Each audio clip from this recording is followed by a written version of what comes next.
자, 여러분 교재 260쪽이 되겠습니다.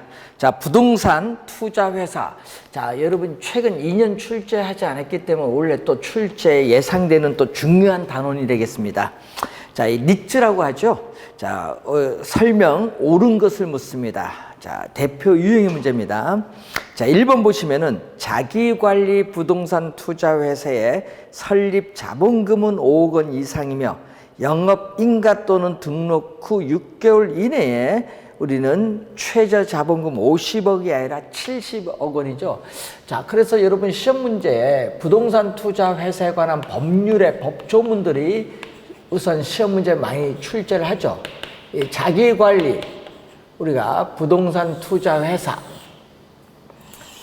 그리고 위탁 관리 부동산 투자 회사, 그리고 기업 구조조정 부동산 투자회사, 이렇게 크게 세 가지로 우리가 나눠볼 수 있죠. 이렇게 세 가지로 우리가 나눠볼 수 있다. 자, 이때 이제 관련해서 이 개념이 있고 또 회사 형태도 있을 수 있고, 자, 시험 문제는 아까 얘기했듯이 뭐가 중요하냐면은 설립 자본금이 중요하죠. 설립 자본금, 최저 자본금, 시험에 단골로 출제되는 상당히 우리가 중요한 내용이 되겠습니다. 설립 자본금, 최저 자본금인데 얼마죠? 여기 50, 우린 최저 자본금은 50억이 아니라 아까 70억 원 이상이 되겠죠. 그래서 최저 자본금은 70억, 설립 자본금은 5억 원 이상으로 하죠. 자, 여기서 여러분 시험 문제 틀리지 않도록 좀 잘 주의를 좀 해두셔야 되겠습니다. 자, 2번 위탁관리 부동산 투자회사 및 기업 구조조정 부동산 투자회사의 설립 자본금. 자, 이 두 회사의 설립 자본금은 3억 원 이상이죠. 여기는 3억 원 이상으로 한다. 그리고 최저 자본금은 50억 원입니다. 50억 원. 그래서 틀린 우리가 지문이 되는 그러한 내용이 되겠죠. 3번 부동산 투자회사는 발기 설립의 방법으로 하여하며, 요거는 제5조 1항이고 2항은 현물 출전 설립을 할 수 없다. 자, 여러분 29에는 할 수 있다로 출제했죠. 할 수 없습니다. 제5조 1항과 2항을 연결시킨 지문이죠. 3번 정답이 되겠습니다. 3번 정답 잘 알아두시고, 자, 그리고 4번 이제 자기 관리가 아니죠. 자기 관리가 아니라 위탁 관리 부동산 투자 회사는 본점 외에 지점을 설치할 수 없으며 우리는 직원을 고용하거나 상근 임원을 둘 수 없다. 제11조의 2에 나오죠. 자기 관리가 아니라 위탁 관리죠. 4번도 틀렸고, 자, 5번 15조 1항이죠. 주주 1인과 그 특별관계자는 최저 자본금 준비 기간이 끝난 후에는 부동산 투자 회사가 발행한 주식 총수의 100분의 50%입니다. 100분의 50을 초과하여 주식을 소유하지 못한다. 30에 아니라 50이죠. 자, 그래서 주식 분산 15조 1항이죠. 5번 지문은. 그래서 5번 지문은 이 주식 분산과 관련인데 이것을 1인당 주식 소유 한도죠. 1인당 주식 소유 한도를 묻는 내용이죠. 자, 그래서 1인당 주식 소유 한도인데 이거죠. 50%를 초과하여 주식을 소유하지 못한다는 것은 50% 이내 소유를 하고 기업 구조조정 부동산 투자 회사는 관련이 없는 내용이 되겠죠. 자, 3번 정답이고요. 자, 19번 문제로 갑니다. 부동산 투자 회사 법령상 부동산 투자 회사에 관련된 설명으로 틀린 것. 자, 부동산 투자 회사를 도입을 함으로써 기업의 구조 조정을 지원하고 부동산 투자에 대한 유동성을 증대시킬 수 있다. 자, 주식에 투자를 하면은 부동산 투자회사 리츠는 주식회사입니다. 주식에 투자하면은 언제든지 경기가 침체하더라도 주식을 매각함으로써 현금화가 가능하기 때문에 황금성, 우리가 유동성 측면에서 유리하다는 장점이 있어요. 자, 감정평가사 또는 공인중개사로서 해당 분야에 5년의 동그라미, 시험에 3년이 아닙니다. 5년 이상 종사한 사람은 자기관리 부동산 투자회사의 상근, 자산, 우리가 운용 전문 인력이 될 수 있다. 5년이 포인트. 맞는 지문이죠? 부동산 투자회사는 다른 회사의 의결권이 있는 발행 주식의 10%, 100분의 10, 100분의 10%입니다. 100분의 10을 초과하여 취득하여서는 아니 된다고 하죠. 3번 맞고. 자, 4번 주주 1인과 그 특별관계자는 부동산 투자회사가 발행한 주식 총수의 50%를 초과하여 주식을 소유하지 못한다. 뭐가? 자기관리와 위탁관리, 기업 구조조정 부동산 투자회사는 적용하지 아니한다죠. 4번 정답. 부동산 투자회사는 발기 설립의 방법으로 하회하며 현물 출전 설립을 할 수 없다. 제5조에 나온 지문이죠. 자, 20번 문제로 갑니다. 틀린 것은 자기관리 부동산 투자회사의 설립 자본금은 5억 원 이상으로 하며 위탁관리 부동산 투자회사 및 기업 구조조정 부동산 투자회사의 설립 자본금은 3억 원 이상으로 한다. 1번 맞는 지문이 되겠죠? 2번 영업인가를 받거나 등록을 한 날부터 6개월까지를 최저 자본금 준비 기간이라고 하는데 6개월이 지난 부동산 투자회사의 자본금은 자기관리 부동산 투자회사는 70억 원, 위탁관리 및 기업 구조조정 부동산 투자회사는 50억 원 이상이 우리가 되어야 한다. 50억 원 이상이 돼야 된다는 얘기죠. 자, 자기관리 부동산 투자회사 및 자산관리회사는 법령을 우리가 준수하고 자산 운용을 건전하게 하며 주주를 보호하기 위해서 임직원이 따라야 할 기본적인 절차와 우리 기준인 내부 통제 기준을 제정하여 시행한다. 왜? 직원을 고용하니까 그렇습니다. 근데 요 두 개는 직원을 고용하지 않기 때문에 요 내부 통제 기준은 없죠. 위탁 관리와 기업 구조 조정은 직원을 고용하지 않기 때문에 내부 통제 기준은 없습니다. 자, 3번 맞고 4번 자기관리 부동산 투자회사는 자산 운영 전문 인력을 포함한 임직원을 상근으로 두고 자산의 투자 운영을 직접 수행하는 회사. 그 개념이 나와 있죠. 이 개념 또 한 4번 정도 출제했죠. 개념이 나와 있습니다.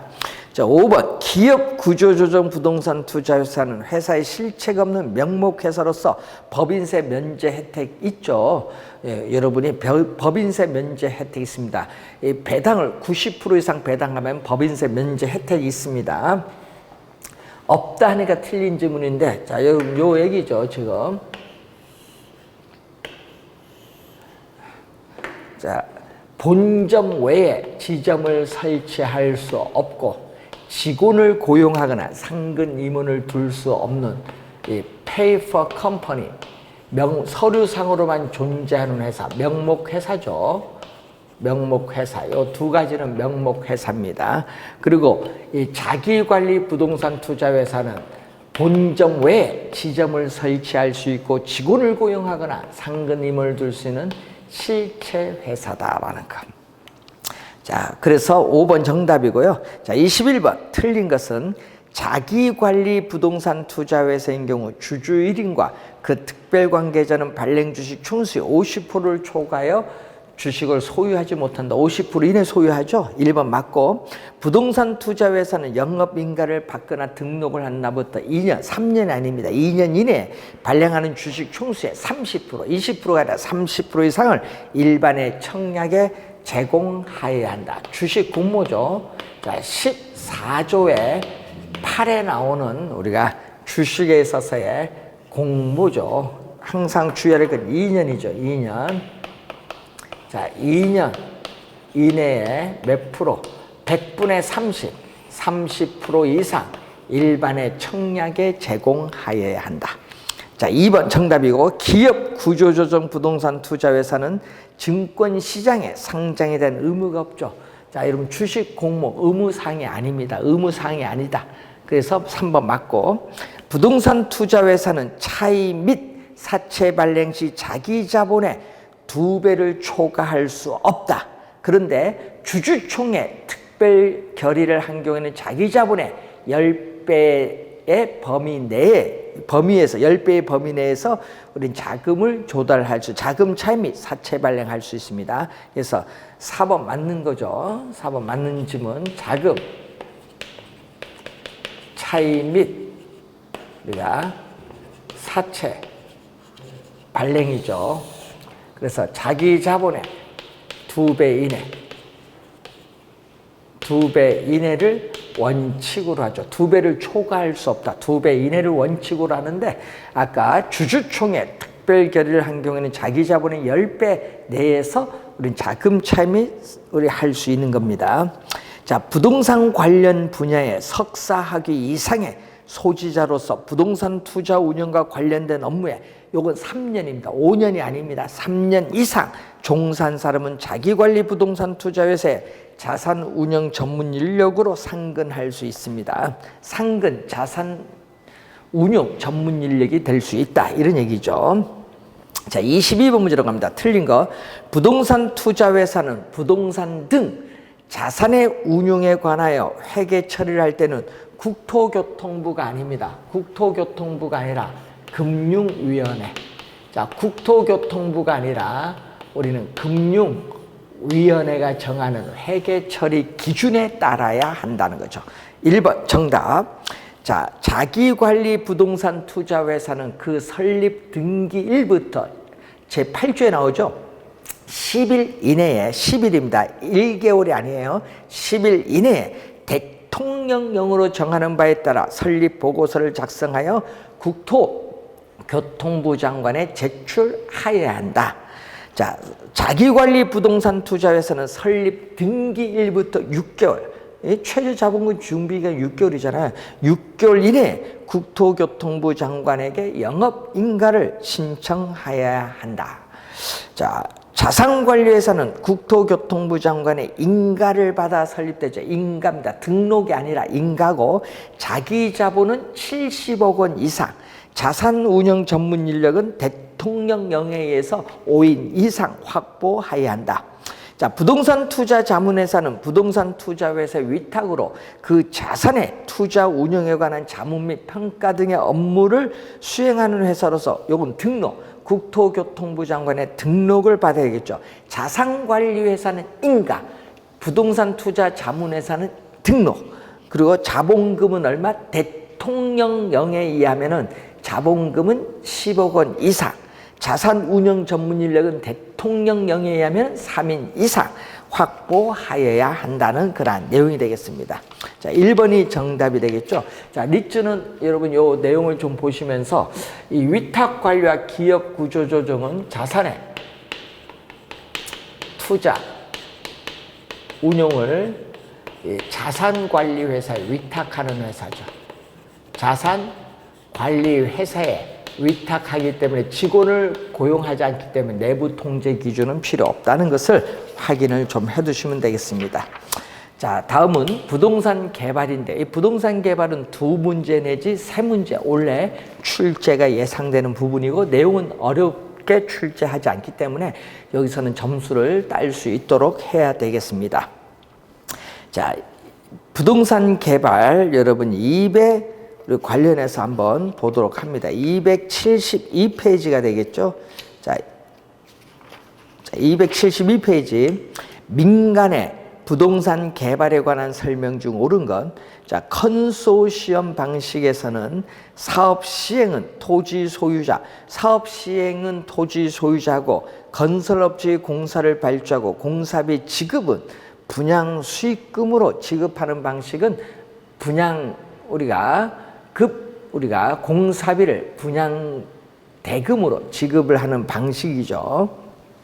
자, 그래서 관련해서 민간 개발 방식이죠.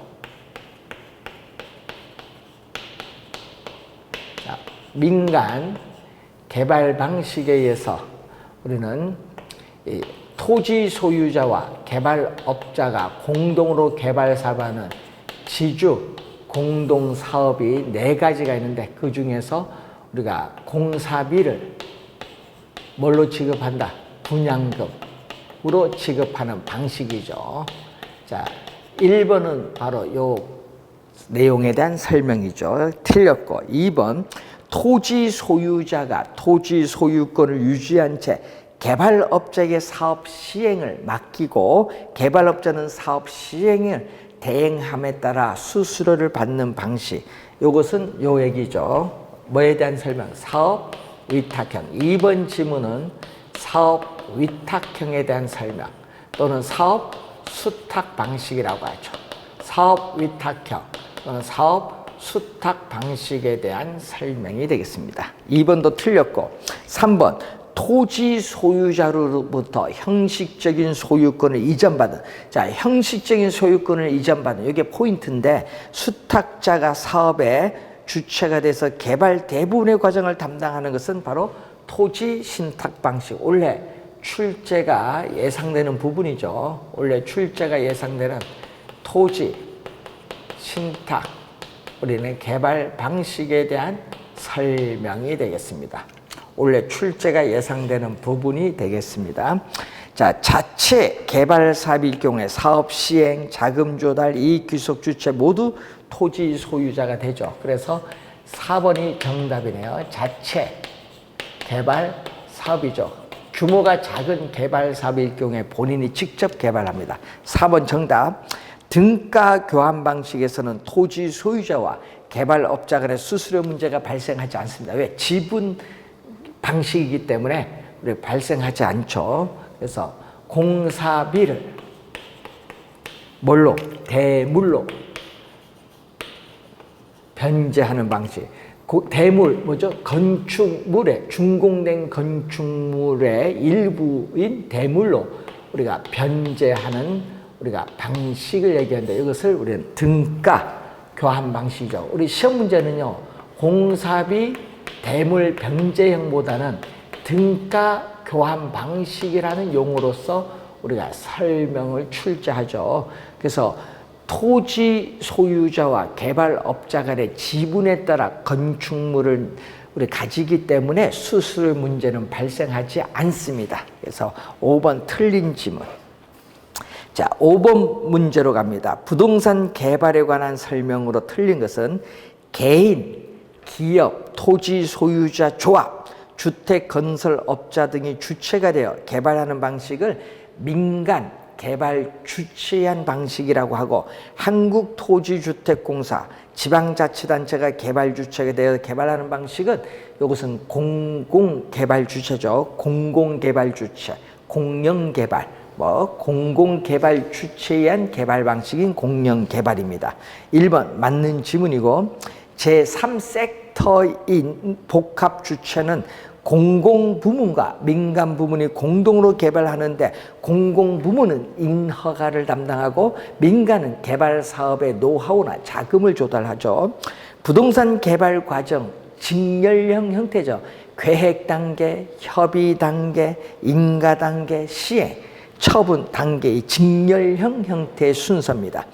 부동산 개발 사업의 진행 과정에서 행정의 변화에 의한 개발사업 인허가 지연에 따른 위험은 시행사 또는 시공사가 스스로 관리할 수 없는 위험이죠. 포인트 맞고 관리 운영의 비효율성에 따른 비용 인상 등은 시행사 또는 시공사가 스스로 관리할 수 있는 위험입니다. 없느냐 아니라 있는 위험. 5번 정답이 되겠습니다. 자, 5번 정답이 되겠고요. 자, 그러면은 이 관련해서 이제 8번 문제로 갑니다. 부동산 개발의 시장 위험에 해당하지 않는 것을 우리가 묻는 내용이죠. 자, 부동산 개발은 미래의 불확실성으로 인해서 위험이란 요소가 항상 내포 포함되고 있습니다. 그래서 월포드라는 학자죠, 항상. 자, 월포드의 내용을 출제를 하는데 월포드는 우리가 부동산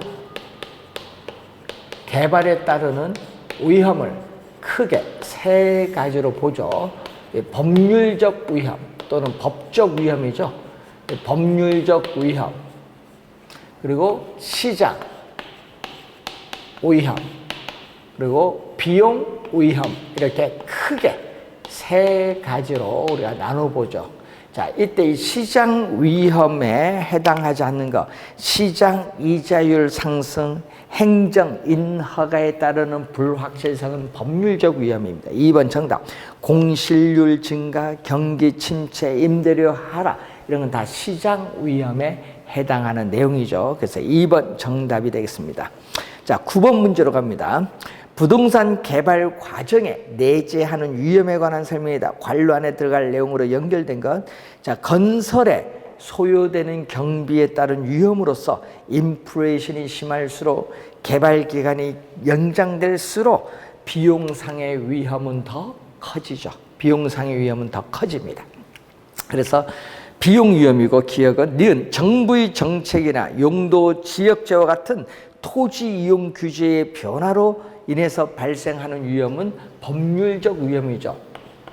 그래서 우리는 공법적 측면이죠. 이 공법적 측면에서 나타나는 토지 이용 규제죠. 이 토지 이용 규제의 대표적 수단이 용도, 우리가 지역 지구제가 되는 그러한 내용이 되겠죠. 그리고 사법적 측면에서는 바로 소유권 관계를 의미한다.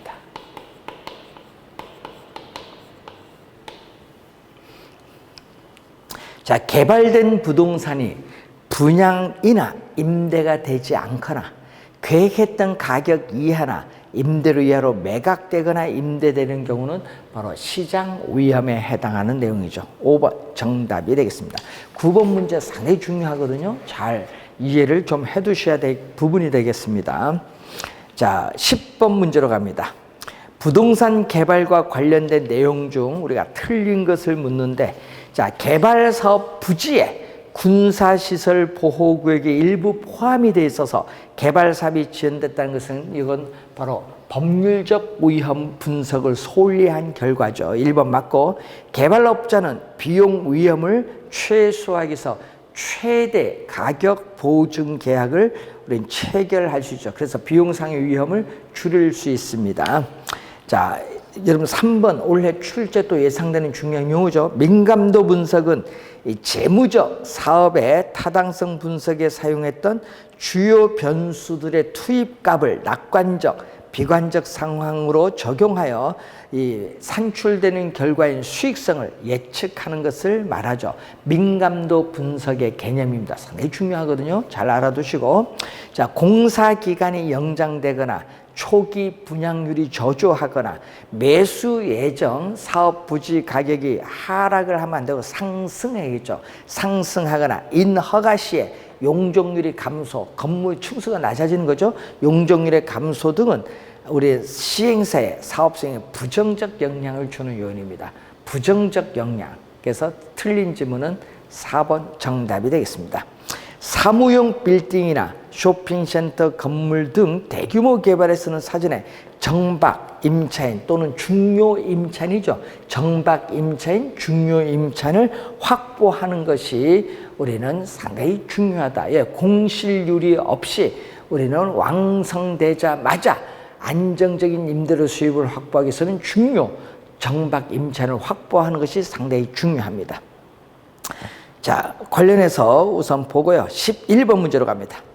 자, 옳은 것을 모두 고른 거, 옳은 겁니다. 자, 부동산 개발업의 관리 및 육성에 관한 법률이죠. 그래서 부동산 개발이란 타인에게 공급할 목적으로 토지를 조성하거나 건축물을 건축, 공작물을 설치하는 행위를 말하는데 단 시공을 담당하는 행위는 제외된다. 꼭 밑줄, 단 시공을 담당하는 행위는 제외한다는 거. 요거 중요 포인트거든요. 기억은 맞는 지문이고, 니은 개발 사업이 완성되기 전에 부동산 매수자의 시장 위험은 개발 사업의 완성에 가까울수록 위험은 어떻게 줄어들죠. 커지는 것이 아니라 작아집니다. 그래서 니은은 틀린 지문. 시행사는 시공사인 건설회사의 최대 가격 보증 계약을 맺게 되면은 비용상의 위험을 줄일 수 있습니다. 맞는 지문. 제1섹터는 공공개발 주체입니다. 그래서 거기 토지 소유자 조합이 들어가면 안 돼요. 토지 소유자 조합은 제2섹터, 2세트인 민간개발 주체입니다. 1섹터는 공공개발 주체, 2세트는 민간개발 주체입니다. 자, 12번 문제 또 상당히 중요한데, 아파트 재건축 사업 시에 조합 사업에 부정적 영향을 주는 건 모두 몇 개 부정적이죠.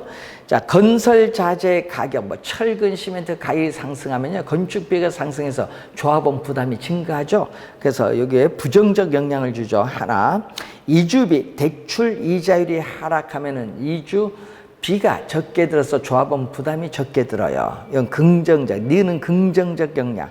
매수 예정, 우리가 용적률이 할증해서 건물이 높아지면요, 요거는 조합원 부담이 줄어들어서 요건 긍정적 영향.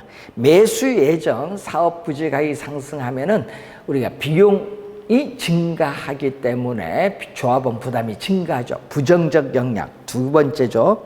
기부, 도로 등의 기부 체납이 증가하면은 조합원 부담이 또 증가합니다. 세 번째, 부정적 영향.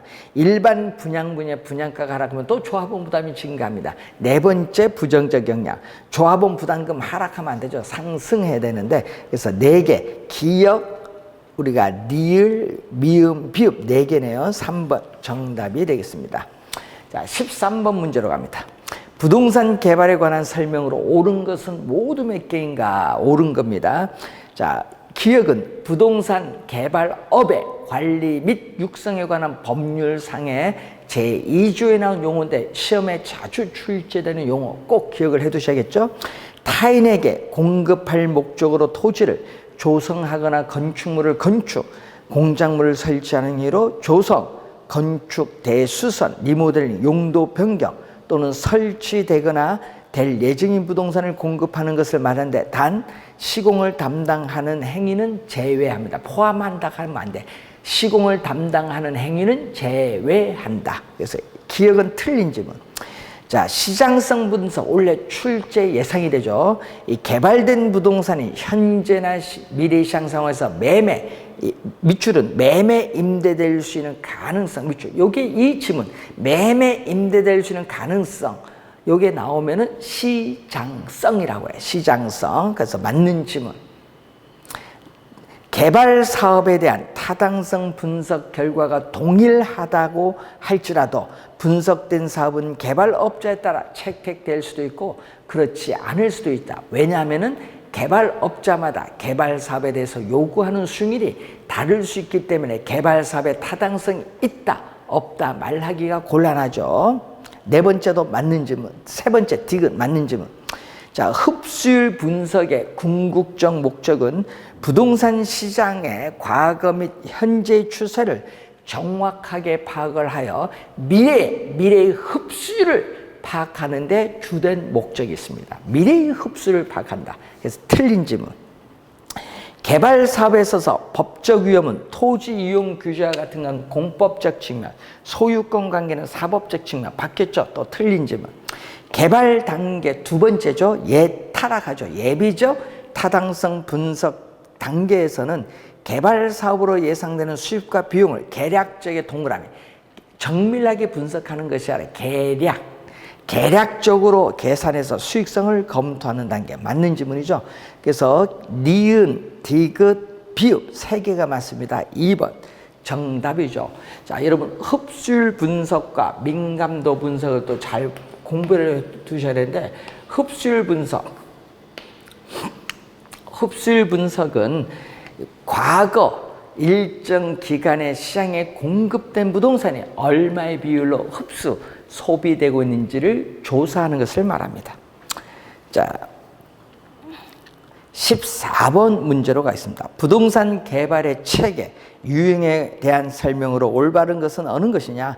자, 체계와 순서 포함 관계는 지역경제 분석인데 시장성 분석과 시장 분석이 바뀌었죠. 자, 분석 대상 지역을 먼저 우리가 분석을 하고 그 지역 내 특정 부동산에 대한 수요 공급 상황을 분석하는 게 바로 시장이죠. 지역 경제 분석을 토대로 해서 시장 분석이 이루어지고 이 시장 분석을 하고 나서 뭐가 이루어진다? 시장성 분석이 이루어지죠. 바뀌었죠. 이 두 개가. 그리고 타당성 분석. 타당성 분석, 최종적으로 투자 분석의 5단계로 이루어졌다. 이 두 개가 바뀌었어요. 자, 1번 틀렸고 2번 지역의 경제활동, 인구, 소득, 성장과 개발의 유형 등 대상 지역 전체에 대한 총량적 지표를 분석하는 것, 즉 이 분석 대상 지역의 모든 부동산에 대한 요인을 분석하는 것을 지역 경제 분석에 대한 설명이죠. 총량적 인구, 고용 등에 있어서의 총량적 지표를 거시적 측면에서 분석을 하죠. 자, 특정 부동산에 대한 수요와 공급 상황을 분석하는 것은 특정은 시장 분석에 대한 설명. 2번, 3번도 틀렸고 4번 개발된 부동산이 현재나 미래의 상황에서 자, 밑줄은 매매나 임대될 수 있는 능력. 요 매매 임대될 수 있는 능력. 요게 나오면은 시장성 분석. 또 틀린 지문이 되겠죠. 4번. 자, 투자 분석은 다른 대안과 비교해서 최종적인 투자 여부를 결정하는 게 투자 분석이고 5번이 정답이죠. 타당성 분석은 개발 사업의 투자자의 자금을 끌어들일 만큼 충분한 수익성이 있는지 여부를 분석하는 거죠. 5번 질문 타당성 분석에 대한 개념이 나와 있습니다. 그래서 5번 정답이 되겠습니다. 자, 16번 문제로 갑니다. 자, 다음은 도시 및 주거 환경 정비 법령상 정비 사업이다. 그 연결이 가장 옳은 것은 자, 정비 기반 시설은 양호 하나 노후 불량 건축물에 해당하는 공동주택이 밀집한 지역에서 주거 환경을 개선하기 위한 사업은 재건축 사업이죠. 양호와 밀집한 요게 포인트. 재건축 사업이고요. 니은 도시의 저소득 주민이 집단 거주하는 지역으로서 정비 기반 시설이 극히 열악 밑줄. 또 노후 불량 건축물, 또 밑줄은 과도하게 밀집한 밑줄, 과도하게 밀집한 지역에 주거 환경을 개선하거나 단독주택 및 다세대 주택이 밀집한 지역에서 정비 기반 시설과 공동 이용 시설을 확충 통해서 주거 환경을 보존 정비 개량하기 위한 사업은 주거 환경 개선 사업에 대한 설명. 디귿 정비 기반 열악의 밑줄. 그리고 노후 불량 건축 밀집한 밑줄. 이게 포인트. 밀집한 지역에서 주거 환경을 개선하거나 상업지역, 공업지역 등에서 도시 기능의 회복 및 상권 활성화 등을 위하여 도시 환경을 개선하기 위한 사업은 재개발 사업입니다. 그래서 정답은 5번이 정답. 예, 도시 및 주거 환경 정비법 제2조의 정비 사업에 나온 용어죠. 자, 17번 틀린 것은 환지 방식과 매수 방식을 혼합한 방식으로서 도시개발 사업, 산업단지 개발 사업 등에 사용하는 방식을 혼용 또는 혼합 방식이죠. 자, 토지에 우리가 취득하는 방식에 있어서 환지 방식,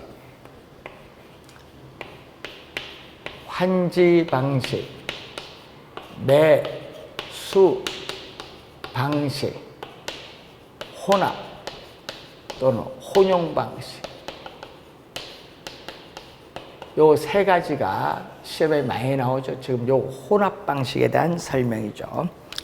자, 현재 시설을 그대로 대부분 유지하면서 노후 불량화의 요인만을 제거하는 형태의 재개발을 수복 재개발이라고 해요. 보전이 아니라 수복 재개발. 2번 정답이 되겠고, 자, BOT 순서대로 가야겠죠. 자, 민간 사업자가 스스로 자금을 조달해 시설을 건설하고, 건설 동그라미 이게 B입니다. 그리고 일정 기간 소유 운영한 후 소유 운영 이게 오퍼레이트 O가 되겠고, 사업이 종료한 때 국가 지방자치단체의 시설 소유권 이전 이게 트랜스퍼 T죠. BOT에 대한 설명 맞는 질문.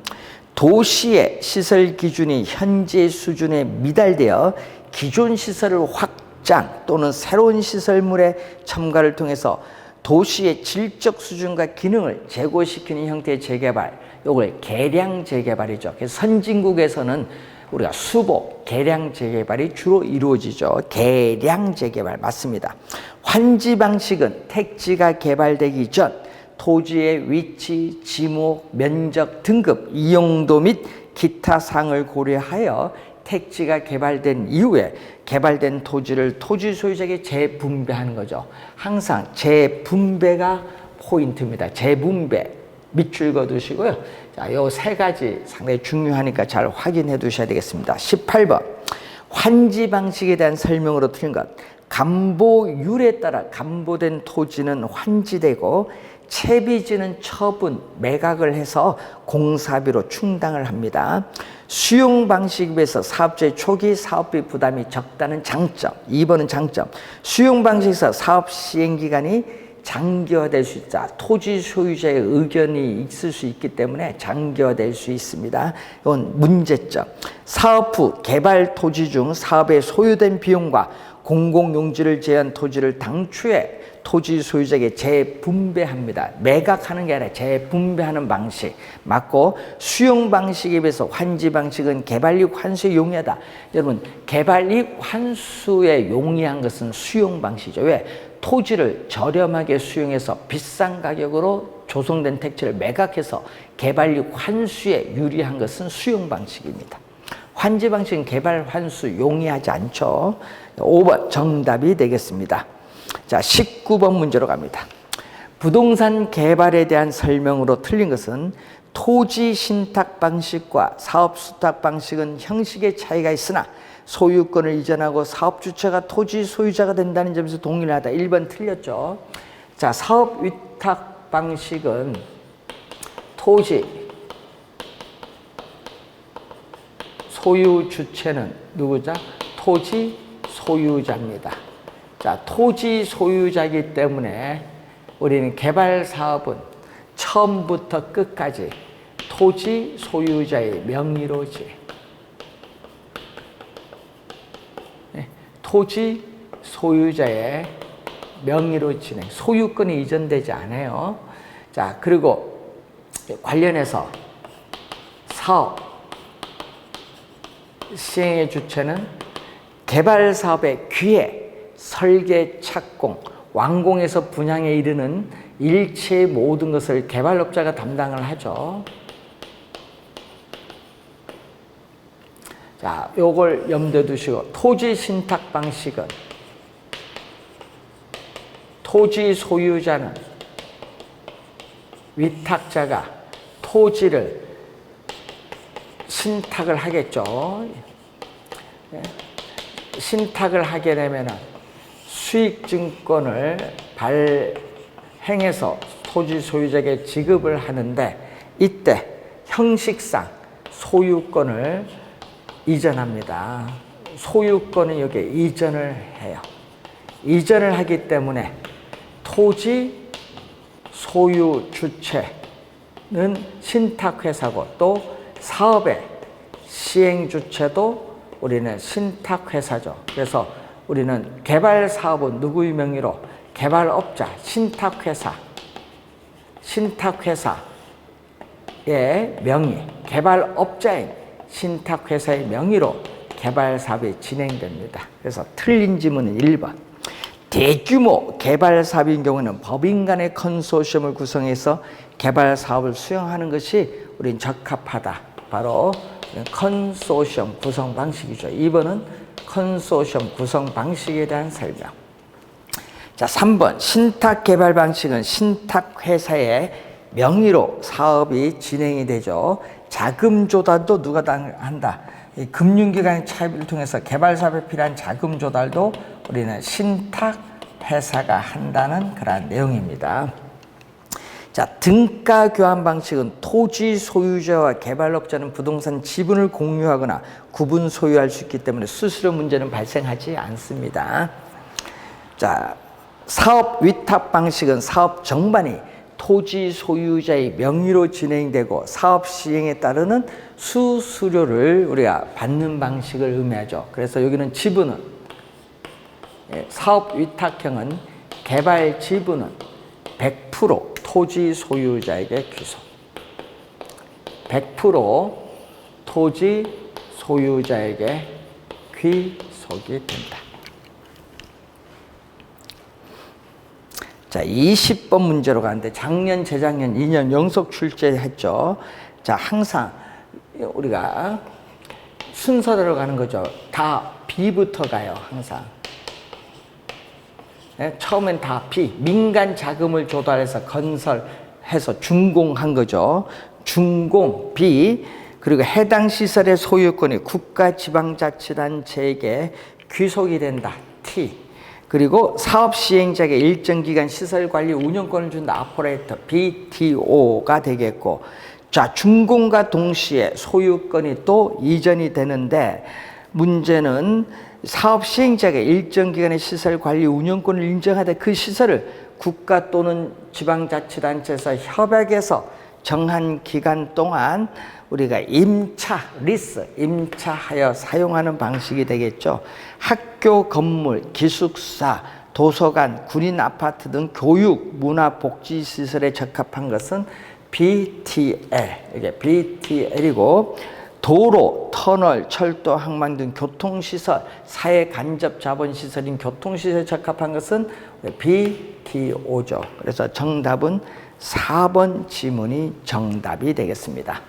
자, 이런 유형의 문제 기억을 좀 해두셔야 되겠고, 자, 21번 문제도 마찬가지 내용이죠.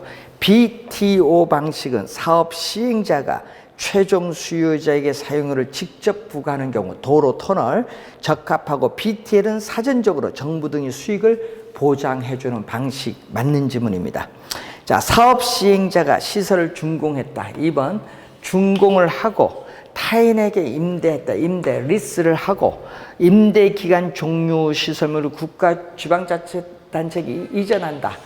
T, BLT입니다. BLT. 그래서 틀린 지문 2번 정답이고, BTO 방식은 시설 준공과 함께 시설 소유권이 국가 또는 지방자치단체에 귀속되지만 사업 시행자가 정해진 기간 동안 시설에 대한 운영권을 가지고 우리가 수익을 내는 방식 맞고요. BOT는 준공해서 소유권을 보유하면서 시설 수익을 가진 후에 일정 기간 경과 후에 소유권을 국가 또는 지방자치단체에 이전해서 귀속시키는 방식. 자, BOO는 사업 시행자가 시설 준공과 동시에 소유권과 운영권이 어떻게 돼? 민간 사업 시행자에게 인정되는 방식을 얘기하죠. BOO. 작년에도 출제했었죠. 그래서 여러분이 한번 개념들을 한번 확인을 한번 해보시기 바라고요. 자, 이렇게 해서 부동산 개발인데, 부동산 개발의 월포드의 부동산 개발의 위험, 부동산 개발의 타당성 분석, 요 5가지로 이루어졌고, 특히 요 시장성 분석 원래 좀 중요하죠. 또 민감도 분석도 잘 알아두시고, 흡수율 분석, 그리고 우리 토지의 취득 방식에 따라 환지 방식, 매수 방식, 혼합 방식 상당히 중요하고, 그리고 민간 개발 방식에 대한 내용, 그리고 우리 사회 간접 자본 시설을 위한 민자를 유치해서 개발하는 방식. 자, 이런 내용들이 우리 개발에서 중요한데 시험 문제에 2문제 내지 3문제가 출제 예상이 되고 있는 부분이 되겠습니다. 잘 정리하시고 우리 다음 시간에는 부동산 우리 관리부터 진행하도록 하겠습니다. 수고 많으셨습니다.